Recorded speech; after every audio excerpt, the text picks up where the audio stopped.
534장 찬송하시겠습니다. 534장입니다.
묵상기도 하심으로 수요 예배를 하나님 앞에 드리시겠습니다.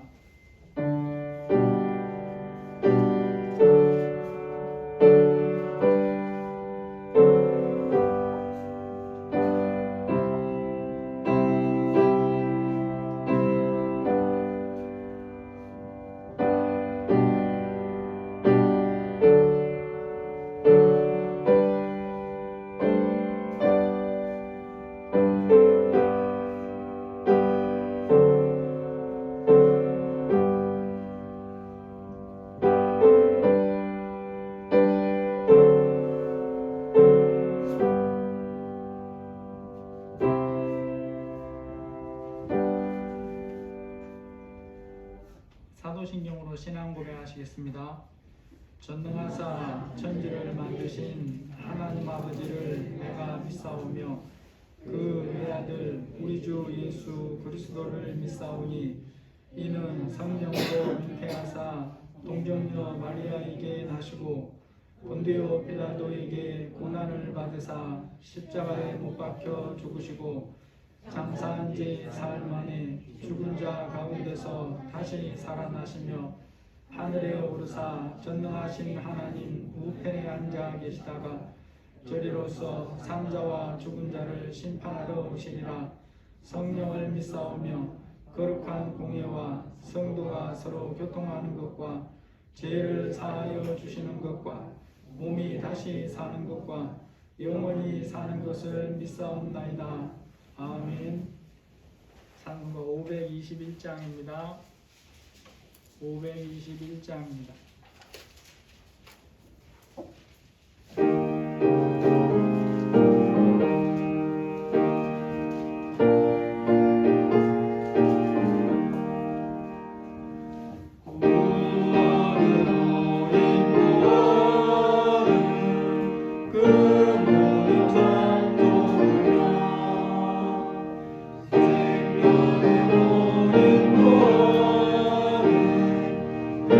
Amen.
기도하시고 우리 교회 성도들을 위해서 기도하시고 우리 또 졸업하고 입학하는 자녀들 하나님이 불쌍히 여겨주시도록, 특별히 이제 다음번 대통령 선거가 딱 한 달 정도 남았습니다.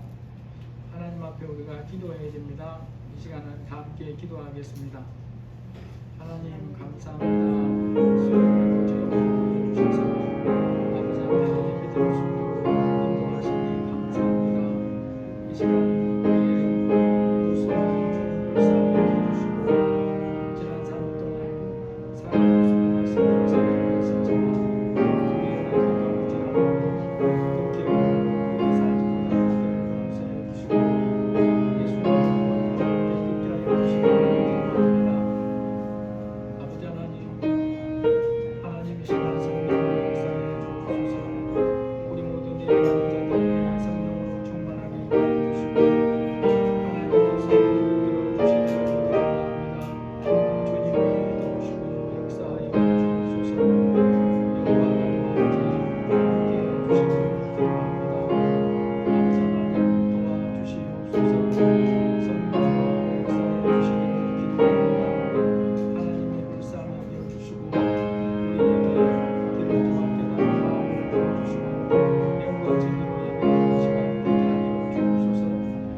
불쌍히 여겨주시고 하나님께서 기뻐 받으시는 영과 진리로 예배하는 자들 다 되게 해주시기를 기도합니다.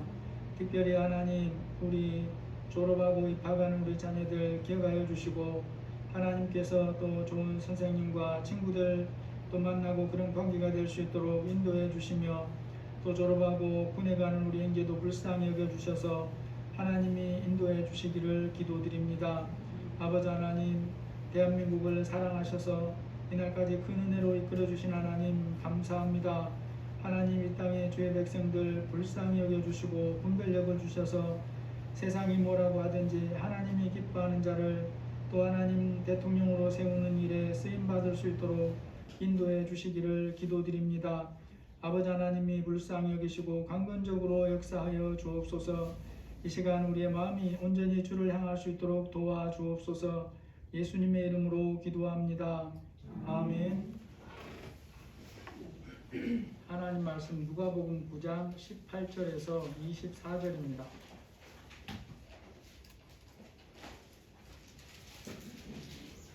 누가복음 9장 18절에서 24절입니다.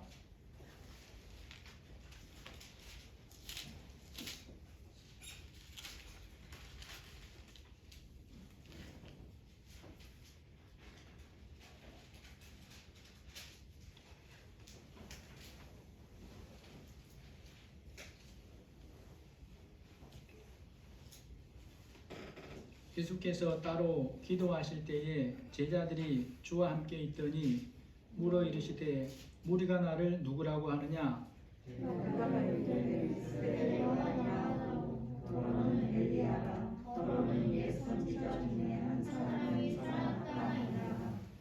예수께서 이르시되 너희는 나를 누구라 하느냐? 베드로가 대답하여 이르되 하나님의 그리스도이시니이다 하니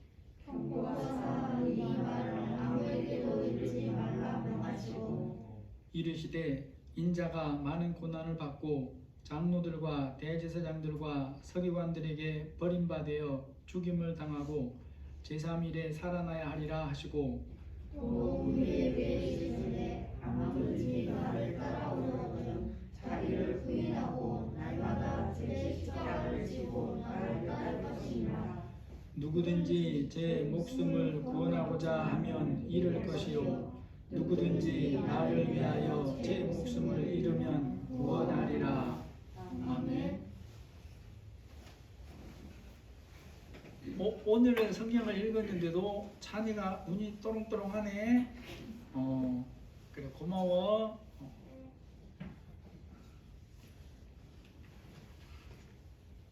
직장이나 조직에 속한 사람이라면 기본적으로 가져야 될 자세가 있습니다.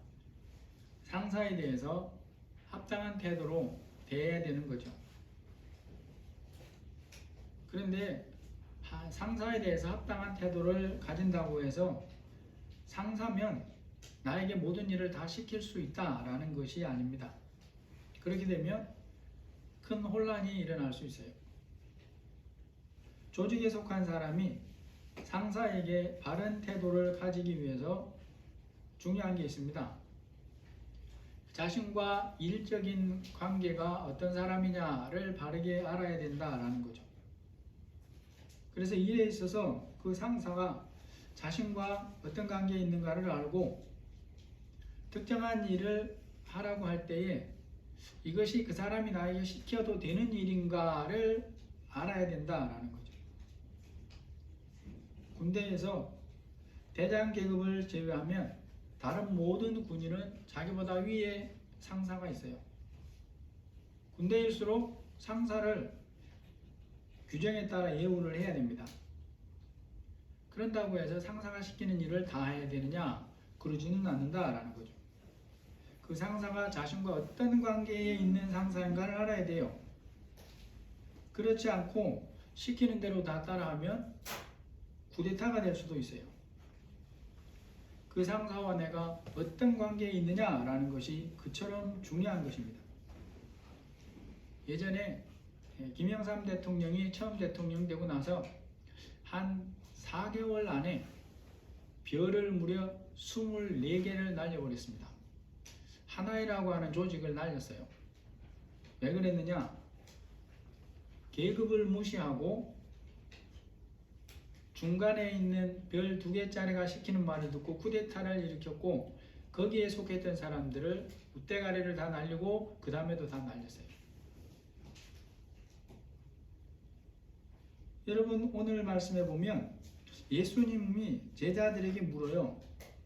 예수께서 따로 기도하실 때에 제자들이 주와 함께 있더니 물어 이르되 무리가 나를 누구라고 하느냐?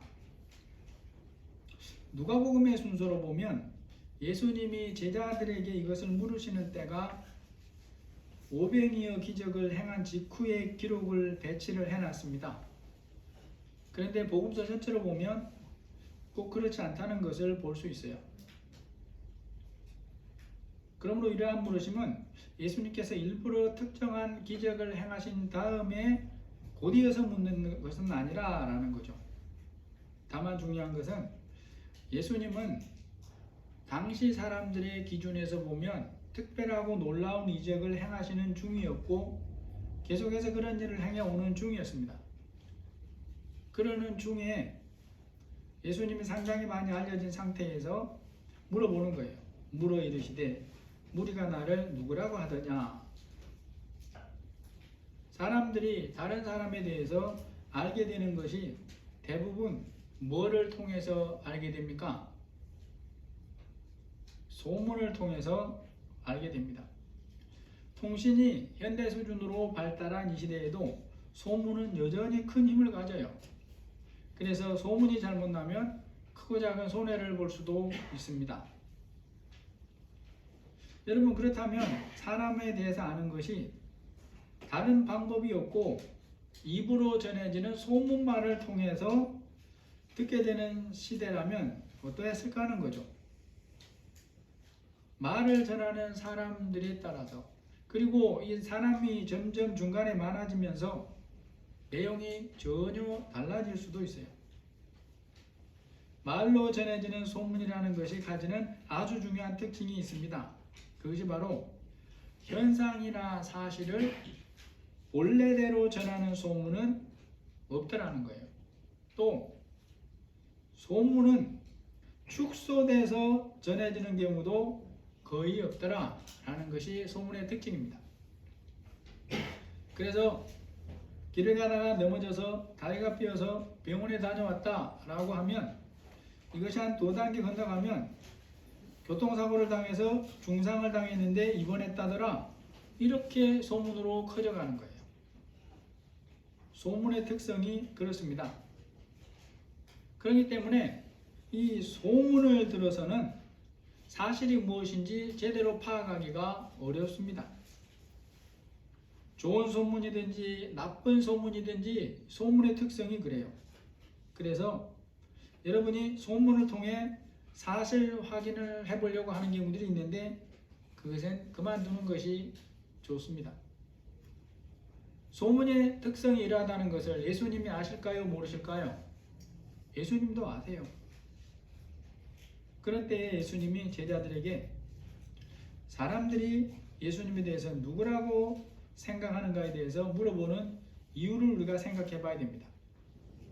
그냥 단순하게 생각하면 현재 사람들이 예수님과 예수님이 하시는 모든 일에 대하여 듣고 어떻게 예수님을 인식하고 있는가를 알아보기 위함이라고 할 수는 있습니다. 예수님께서 소문을 통해 세상에 예수님에 대해서 뭐라고 전해지고 있는지 알고 싶으신 것이 아닌가 생각해 볼 수도 있다는 거죠. 그런데 이것이 중요한 이유는 아니라는 걸 우리가 알아야 돼요. 왜냐하면 예수님은 여기에 대해서 굳이 제자들에게 물어보지 않아도 다 압니다. 세상과 사람들이 예수님에 대해서 어떻게 인식하고 있는지를 아신다는 거예요. 꼭 물어서 확인할 필요가 없습니다. 그러면 이런 물으심을 통해 우리가 뭘 생각해 봐야 될까라는 거죠. 그것이 바로 제자들이 가진 생각이 무엇인가를 점검해 보기 위함이라고 볼 수 있어요. 제자들은 예수님을 누구라고 생각하시는가를 점검해 보려는 거예요. 그래서 물으시는 걸로 보인다는 것입니다.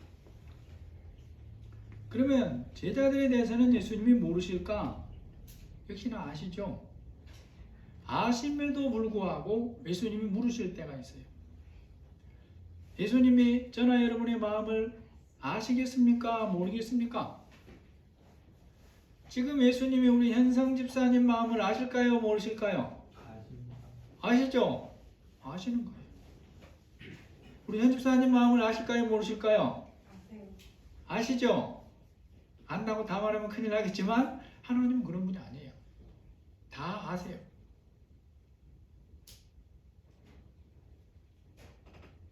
그런데 때로는 우리의 입과 행동을 통해서 그것을 들어보고 싶어 하시는 분이 또한 하나님이세요. 하나님께서 어느 날 아브라함에게 오셔서 이렇게 말씀합니다. 창세기 22장 1절에 보면 그를 부르시되 아브라함아 하시니 그가 이르되 내가 여기 있나이다. 여호와께서 이르시되 내 아들 내 사랑하는 독자 이삭을 데리고 모리아 땅으로 가서 내가 내게 일러준 산 거기서 그를 번제로 드리라. 아브라함에게 이삭은 어떤 아들이겠습니까? 한마디로 말하면 약속의 아들입니다. 하나님께서 아브라함에게 오셔서 이름까지 바꾸어 주셨고 이삭의 후손을 통해서 하실 일이 뭔가까지도 다 말씀해 주셨어요. 창세기 17장 3절에 보시면 하나님이 또 그에게 말씀하여 이르시되 보라 내 언약이 너와 함께 있으니 너는 여러 민족의 아버지가 될지라. 이제후로는 내 이름을 아브라함이라 하지 아니하고 아브라함이라 하리니 이는 내가 너를 여러 민족의 아버지가 되게 함이니라. 그러한 약속의 말씀을 따라 난 자가 이삭인데 하나님께서 그를 죽여서 제물로 바치라 라고 하는 거예요. 도저히 이해될 수 없는 일을 하라 그럽니다. 결말을 알고 있는 우리는 하나님이 이것을 진짜 죽이기 원하는 게 아니고 아브라함의 믿음을 재어보신다는 것을 알고 있어요. 그래서 오늘 마음 편하게 이 본문을 대할 수 있습니다. 아브라함이 하나님의 말씀에 어떻게 반응하는가를 보시려고 이렇게 말씀했다는 거예요. 하지만 아브라함의 입장에서는 달라요. 아브라함이 여기에 순종을 한다면 그에게 어떤 믿음이 있어야 됩니까? 아브라함이 이삭을 실제로 죽여도 하나님이 그를 다시 살려줄 것이라는 믿음이 있어야 돼요. 그래야 죽일 수가 있어요. 그런데 아브라함은 실제로 행동으로 죽입니다. 하나님께서 말리지 않았으면 죽였어요. 전능하신 하나님께서 아브라함이 어떻게 반응할 것인가를 알고 계셨죠. 다 아심에도 이렇게 하라고 하신 이유가 있다는 거예요. 아브라함이 행동으로 순종하는 믿음인 것을 보고 싶어 하시는 마음이 하나님께는 있습니다. 여러분, 하나님이 우리의 마음을 아세요. 여러분의 마음을 아십니다. 하나님 사랑하는 거 아시죠? 그럼에도 하나님께서는 우리가 행동을 통해서 하나님 사랑하는 것을 보기를 원하시는 분이라는 거죠. 제자들은 예수님의 물으심에 자신들이 들은 소문을 전해드립니다. 17절에 보니까 대답하여 이르되 세례 요한이라 하고 더러는 엘리야라 더러는 옛 선지자 중 한 사람이 살아났다고 합니다.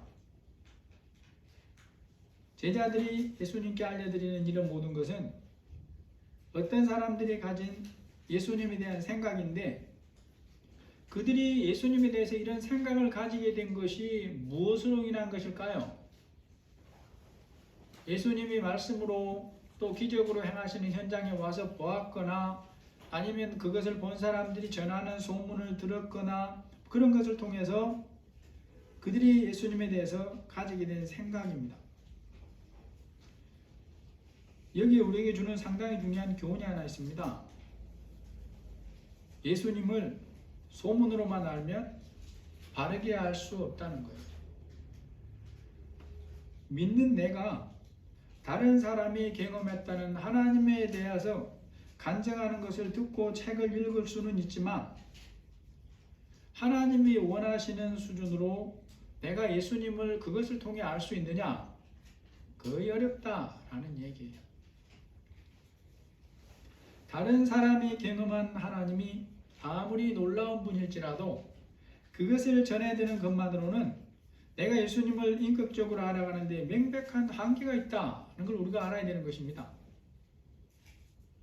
그렇게 하면 제자들이 전달하는 것과 같이 비슷한 정도로는 알 수가 있어요. 세례 요한이라 한다든지 엘리야라 한다든지 혹은 옛날에 유명한 선지자 중에 한 명 같다든지 뭐 이 정도로는 알 수 있어요. 여러분, 세상에는 비슷한 것이면 같은 것으로 취급해도 별일 없는 경우가 있어요. 집이나 차는 매우 많은 돈을 주고 사는 것들이지만 어딘가 수리를 해야 할 때에 반드시 순정품이라는 것을 사용하지 않아도 되는 경우가 있습니다. 비슷한 것을 사용해도 동일한 효과를 내는 경우가 많이 있기 때문에 그렇게 해요. 그러나 영원한 생명과 구원의 이 생명이 달린 진리는 다르다라는 거죠. 예수님을 아는 부분에서 비슷한 수준의 알므로는 성경이 말씀하는 바른 믿음을 가질 수가 없고, 비슷한 알므로는 하나님이 인정하시는 믿음을 가질 수가 없다는 거예요. 이러한 부분에 대해서 우리는 말씀이 가르치는 분별력을 가지고 살아야 됩니다. 그래야 하나님이 인정하는 믿음을 가진 사람이 될 수 있어요. 또 다른 사람이 아무리 놀라운 하나님을 경험하면서 전한다고 해도 내가 하나님의 말씀을 바르게 알고 있어야 저것은 하나님의 말씀에서 벗어나는 것이구나 그러면서 걸러서 듣거나 아니면 분별하고 아예 무시할 것은 무시하고, 더 심하다면 그런 사람들하고는 이런 부분에서는 교제를 하면 아무 유익이 없구나, 이런 것을 분별할 수 있더라라는 거죠. 믿는 내가 하나님과 친밀하게 소통하면서 하나님을 인격적으로 알아가고 그 하나님의 은혜를 누리면서 사는 것이 하나님의 뜻이라는 것입니다. 하나님 아버지와 예수님과 성령님을 경험하는 일은 믿는 사람은 누구나 기대할 수 있어요. 왜냐하면 예수님이 약속을 하기 때문에 그렇습니다. 요한복음 14장 20절 이하에 보니까 그 날에는 내가 아버지 안에 너희가 내 안에 내가 너희 안에 있는 것을 너희가 알리라. 나의 계명을 지키는 자라야 나를 사랑하는 자니 나를 사랑하는 자는 내 아버지께 사랑을 받을 것이요 나도 그를 사랑하여 그에게 나를 나타내리라. 여기서 그날이 언제인가 여러 가지 의견이 있지만 가장 일반적인 얘기는 예수님이 십자가 복음을 이루시고 다시 하나님 우편으로 승천하신 후에 오순절 성령이 오신 그 날을 의미한다라고 얘기를 해요. 그런데 우리가 여러분 예수님을 인격적으로 알아가는 것이 단번에 다 되면 좋겠는데 그런 일은 또 없습니다. 믿은 후에 믿음의 확신과 자라가면서 경험이 반드시 필요하다라는 거죠. 삶 속에서 내가 예수님을 경험하는 것이 필요합니다. 예수님께서 믿는 자들에게 자신을 나타내시겠다고 약속을 하는데 이게 한꺼번에 단번에 똑같은 수준으로 그런 날은 하나도 없어요. 그러므로 우리는 예수님과의 관계에서 날마다 더 친밀함을 통해서 주님과 소통하면서 주님이 우리에게 자신을 계시하는 만큼 알려주시는 만큼 알아감이 필요하다라는 거죠. 그러한 만남을 우리가 날마다 기대하면서 살아라 라고 말씀하는 것입니다. 예수님이 제자들에게 사람들의 반응을 물으시는 것 자체가 목적이 아닐까라는 부분을 살펴봤는데 그 가장 중요한 근거는 예수님은 물어보지 않아도 다 아시는 분이라는 것 때문이에요. 이 시점에서 진짜 확인하는 것이 뭔가를 있습니다. 그게 바로 제자들에게 묻는 말씀이 나와 있어요. 너희는 나를 누구라고 하느냐? 예수님이 다른 사람들은 뭐라고 하느냐가 아니라 제자들에게 묻습니다. 너희는 나를 누구라고 하느냐?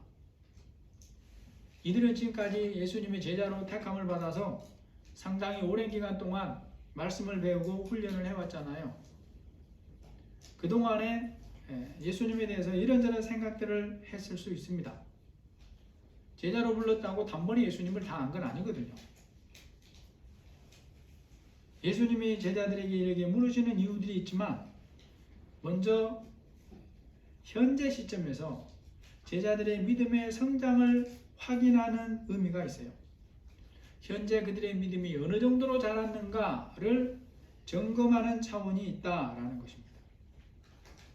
그리고 왜 이렇게 점검을 하는가라는 이유는 그 성장의 정도에 따라 진리의 수준, 정도를 다르게 가르치기 위함이다라는 거죠. 그래서 이것을 다른 말로 하면 같은 종류의 믿음이라도 그 믿음의 성장 정도에 따라 진리를 이해하고 받아들이는 수준이 달라진다라는 것입니다. 마태복음 16장 13절 이하에 보면 거기에도 본문의 사건을 그대로 기록하는데 거기에는 오늘 본문에 사용되지 않는 단어들이 사용되는 것이 있어요. 마태복음 16장 21절을 보면 이때로부터 예수 그리스도께서 자기가 예루살렘에 올라가 장로들과 대제사장들과 서기관들에게 많은 고난을 받고 죽임을 당하고 제3일에 살아나야 할 것을 제자들에게 비로소 가르치시니 라고 말합니다. 바로 이 마태복음 말씀에 시점을 나타내는 특정한 단어가 있어요. 이때로부터 비로소 가르치시니, 이런 표현에서 우리가 알 수 있는 것이 있습니다.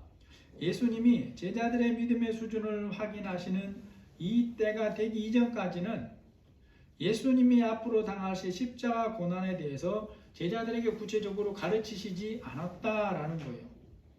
그리고 이 순간, 믿음의 확인을 한 이 순간 이후부터 비로소 그것들을 가르치기 시작했다라는 것입니다. 오늘 본문에도 약간 비슷한 표현이 있어요. 그게 뭔가 하면 예수님이 말씀을 가르치시기 전에 먼저 경고부터 해요. 21절에 보니까 경고하사, 이 말을 아무에게도 이르지 말라 명하시고, 경고하사 이 말을 아무에게도 이르지 말라. 예수님이 이렇게 말씀하시면서 가르치시는 내용이 뭡니까? 그게 바로 22절입니다. 이르시되 인자가 많은 고난을 받고 장로들과 대제사장들과 서기관들에게 버림받아 죽임을 당하고 제3일에 살아나야 하리라 하시고, 예수님이 앞으로 하실 일, 당하실 모든 고난에 대해서 하시는 이런 말씀을 제자들이라면 반드시 알아야 될 말씀이에요. 그래야 낙심하지 않고 믿음을 지킬 수 있고 후에 예수님이 어떤 분인가를 확인하고 증거할 수가 있어요. 그럼에도 지금은 다른 사람에게 이것을 전하는 것을 엄격하게 금하십니다. 왜 금할까요? 아직 이것을 받아들일 수준이 안 된 거예요, 사람들이. 그러니까 이 말을 전하면 안 되는 것입니다. 예수님이 제자들에게 이렇게 하시는 것이나 또는 다른 사람들에게 말하지 말라고 경고하시는 것을 통해 우리가 또 알아야 될 교훈이 있어요. 그것이 바로 진리를 알아듣는 정도에 대한 교훈이에요. 같은 교회에서 같은 믿음을 가지고 살아도 진리를 받아들이는 정도는 다르다라는 것입니다. 그러한 다름이 세상적인 다름 때문이 아니에요. 세상적인 지식이나 배움의 정도가 달라서 진리에 대한 이해와 수용 능력이 달라지는 게 아니에요. 믿음이 어느 정도로 성장했느냐에 따라서 진리의 수용성이 달라진다는 것입니다. 그래서 우리의 믿음이 성장해 가지 않으면 깊은 진리는 깨달을 수가 없는 거예요. 이게 마치 뭐와 같겠습니까? 외모로만 보면 요즘 드물지만 초등학생이면서도 신체 크기가 대학생만한 경우들이 있어요. 때로는 웬만한 대학생보다 더 큰 경우도 있죠. 그런다고 해서 그 초등학생이 대학생 수업을 알아들을 수 있느냐? 없습니다. 초등학생 수준의 지적인 이해 능력을 가진 학생에게 겉모습만 보고 대학생이 배우는 것을 가르치면 알아듣지 못하는 거예요. 이러한 차이가 그리스도인이 진리를 받아들이는 데에도 그대로 일어난다는 거예요. 그것을 너무나 잘 아시기 때문에 예수님이 분명히 제자들에게 예수님을 믿는 믿음이 있다는 것을 아시면서도 믿는 모든 사람에게 같은 수준의 진리를 가르치실 수가 없었던 것입니다. 그래서 예수님이 현재 시점에서 제자들의 믿음을 재보는 거예요. 그래야 다음 단계의 진리를 배우고 받아들일 수 있는 정도인가를 분별하시는 것입니다. 예수님이 생각하시는 일정한 수준으로 성장을 해야 그 다음 단계의 진리를 가르칠 수가 있다는 거예요. 예수님이 진리를 가르치시는 때에 제자들에게 이렇게 하시는 것은 오늘날도 마찬가지라고 것입니다. 우리가 알아야 됩니다. 오늘날도 우리에게도 믿음의 수준을 따라 진리를 다르게 말씀하는 거예요. 그래서 오늘날도 예수 믿는 사람이 우리가 믿음에서 성장해가지 않으면 주님이 우리에게 들려주기 원하시는 깊은 진리는 들어도 알 수가 없는 겁니다. 예수님은 말씀해 주시고 싶으나 듣는 사람이 들어도 그것을 믿음으로 취하지 못하는 거예요. 예수님의 십자가 고난에 대해서 듣게 되면 여러분 예수를 이제 감 믿는 사람에게 이제 말씀한 이런 부분들을 얘기하면 무슨 생각이 들겠어요? 두려워서 실족하거나 믿으려는 마음이 없어져 버려요. 이후에 부활의 영광을 아예 모르기 때문에 이 진리를 받아들이지를 못하는 것입니다. 그러한 것을 너무나 잘 아시기 때문에 우리가 믿음에서 성장해 가지 않으면 주님이 들려주고 알려주기 원하시는 더 깊은 진리는 접할 수가 없어요. 여러분, 내가 믿음에서 성장해 가지 않으면 누가 손해볼까요? 교회 목사나 예수님이 손해보시는 게 아니에요. 믿는 그 사람이 내가 손해를 보는 것입니다. 믿은 후에 예수님이 바라시는 수준으로 믿음이 성장하지 않으면 나를 향하신 하나님의 뜻이 온전히 이루어지는 삶을 살 수가 없는 거예요. 우리에게 주시고자 하는 그 은혜를 내가 온전히 유통하지를 못한다는 것입니다. 너희가 나를 누구라고 하느냐는 예수님의 물으심에 베드로가 대표로 대답을 합니다. 이르되 하나님의 그리스도이시니이다. 이것이 대표로 대답했다는 걸 알 수 있는 건 뭐 때문이냐면 이후 예수님이 베드로에게만 아니라 제자들에게 고난당하실 것을 다 같이 가르쳐요. 그런 것을 보면 이것은 모든 제자들이 최소한 이 수준의 믿음을 보였다고 볼 수 있습니다. 우리가 이 시간 아주 중요하게 살펴봐야 될 부분이 있습니다. 오늘 우리에게도 이러한 질문을 하실 수 있어요. 지금 나에게 너는 나를 누구라 하느냐? 라고 물으실 수가 있어요. 그런데 이러한 물으심의 방법이 예수님이 제자들을 묻는 것과 다르다는 것을 알아야 됩니다.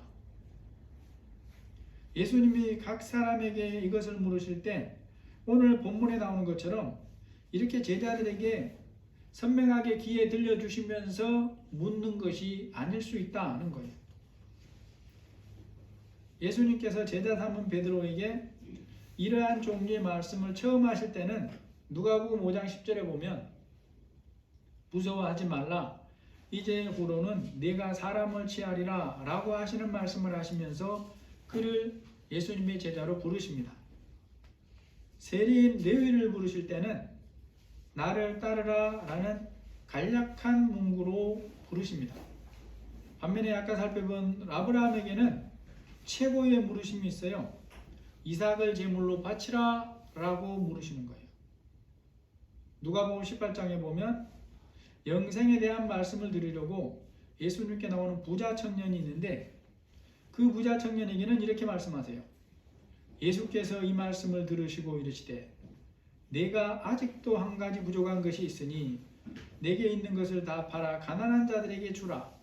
그리하면 하늘에서 내게 보화가 있으리라. 그리고 와서 나를 따르라 하시니. 12제자들을 부르신 후에 본문의 시간이 와서 믿음이 어느 정도 성장한 시점에 예수님이 물으신 것입니다. 너희는 나를 누구라 하느냐? 이렇게 각자를 다르게 물으시는 것처럼 오늘 여러분이나 저에게는 다른 모습으로 물으실 수 있어요. 어려운 일을 만나게 하심을 통해 나의 믿음을 물으실 수 있습니다. 돈을 다루는 것을 통해 자녀를 어떻게 양육해 가는가를 통해 직장에서 어떻게 사는가를 통해 시간을 어떻게 사용하는가를 통해서 나와 친밀하고 가까운 인간관계를 어떻게 해가느냐를 통해서 물으실 수 있다는 거예요. 예수님이 어떠한 방법으로 물어오시든지 거기에 대해 예수님 우리에게 기대하시는 것이 있습니다. 믿음으로 대답하고 믿음으로 통과하기를 바라시면서 물으신다는 거예요. 그래야 다음 단계로 성장해 갈 수 있고 주님이 깨닫게 하시는 다음 단계의 진리를 듣고 그 수준에서 주님과 소통하면서 살 수가 있는 것입니다. 성장해 가지 않고는 예수님을 50년을 믿어도 진리 안에서 다음 단계로 나아가지 못하는 거예요. 제자들이 예수님을 따를 때 가져야 할 자세가 무엇인가도 오늘 가르쳐 주시는 게 23절, 24절입니다. 또 무리에게 이르시되 아무든지 나를 따라오려거든 자기를 부인하고 날마다 제 십자가를 지고 나를 따를 것이니라.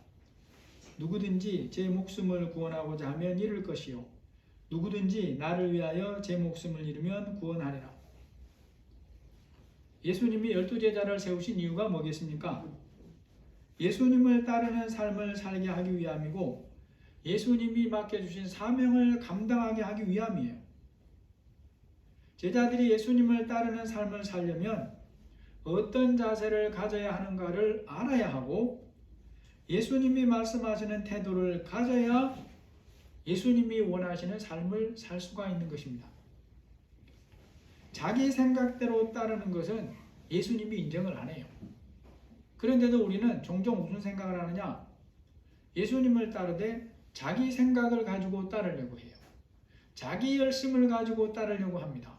그런데 그것들은 사람이 보기에는 뭔가를 이루고 그럴듯해 보여도 하나님은 인정해 주시지 않아요. 제자가 되어서 예수님을 따를 때에 가져야 할 첫 번째 자세를 말씀하는 게 뭔가를 알아야 됩니다.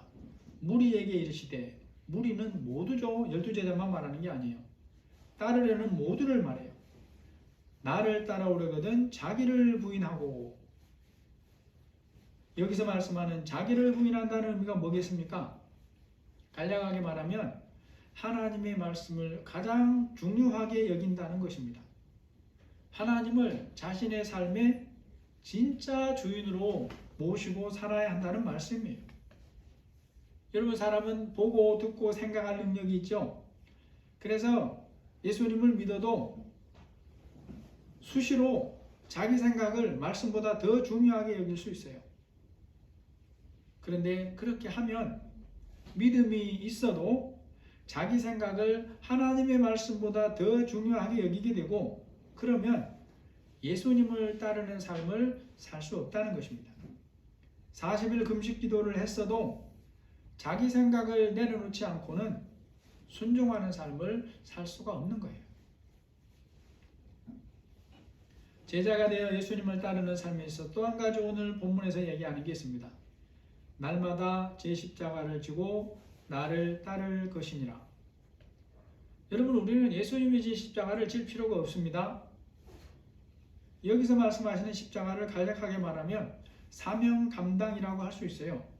또 다르게 말하면 나에게 주어진 현장에서 믿음으로 살아내는 삶이라고 할 수 있습니다. 날마다 제 십자가를 지고 주님을 따르려면 기억해야 될 게 있습니다. 내가 진 것과 다른 사람이 진 것이 같지 않다는 것을 알아야 돼요. 세상의 평가와 주님의 평가가 다르다는 것을 알아야 돼요. 주님의 평가만이 진짜라는 것을 알아야 됩니다. 이것을 알아야 날마다 제 십자가를 지고 주님을 따를 수가 있어요. 오직 주님의 평가에 앞날과 영원한 삶이 좌우된다는 것을 알아야 되는 것입니다. 오늘 말씀을 정리해 보겠습니다. 예수님에 대한 소문만을 듣고도 바르게 반응하는 드문 경우가 있기는 해요. 그러나 소문만을 듣고서는 잘 들어도 비슷하게 할 수 있을 뿐이에요. 비슷한 것과 성경이 말씀하는 믿음은 다릅니다. 다른 사람의 경험을 듣는 정도가 아니라 내가 주님과 친밀하게 소통하면서 은혜를 경험하면서 사는 것이 하나님의 뜻이에요. 주님께서 때로 우리의 믿음을 재어보십니다. 다음 단계의 진리를 가르치시고 다음 단계의 삶으로 인도하시려고 우리의 믿음을 재어보시는 거예요. 예수님과 나의 관계가 예수님이 물으시는 물음에 어떻게 대답하느냐에 따라서 앞날과 영원한 삶이 달라집니다. 예수님을 그리스도로 고백하고 믿는 자가 예수님을 따르는 삶, 믿음으로 사는 삶, 이뤄야 된다고 말씀해 줍니다. 자기를 부인하고 날마다 제 십자가를 지고 나를 따를 것이니라. 기도하겠습니다. 하나님 아버지, 오늘도 우리를 불쌍히 여겨주시고 수요예배로 불러주시니 감사합니다. 제자들에게 너희는 나를 누구라고 생각하느냐고 물으십니다. 우리가 예수님을 믿지만 주님은 오늘도 우리에게 우리의 믿음을 재어보시고 다음 단계의 진리를 가르치시기 위해서 우리를 테스트하시기도 합니다.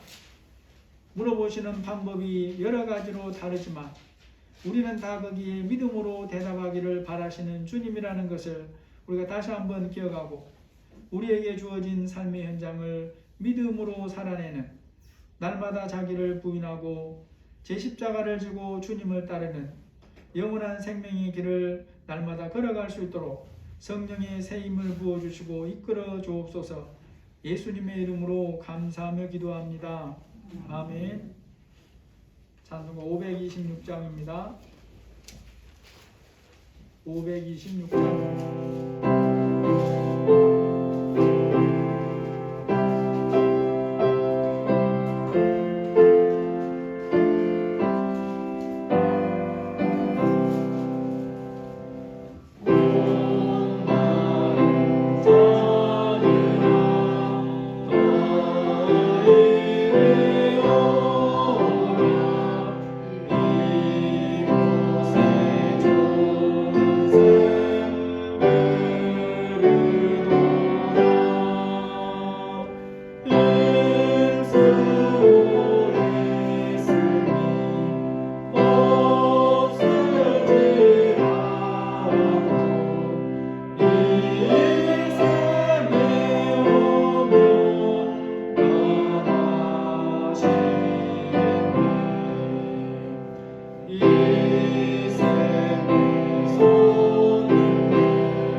마치겠습니다.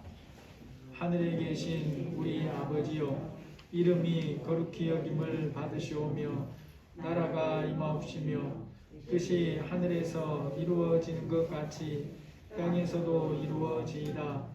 오늘 우리에게 일용할 양식을 주옵시고 우리가 우리에게 죄 지은 자를 사하여 준 것 같이 우리 죄를 사하여 주옵시고 우리를 시험에 들게 하지 마옵시고 다만 악에서 구하옵소서. 내게 나라와 권세와 영광이 아버지께 영원히 있사옵나이다. 아멘.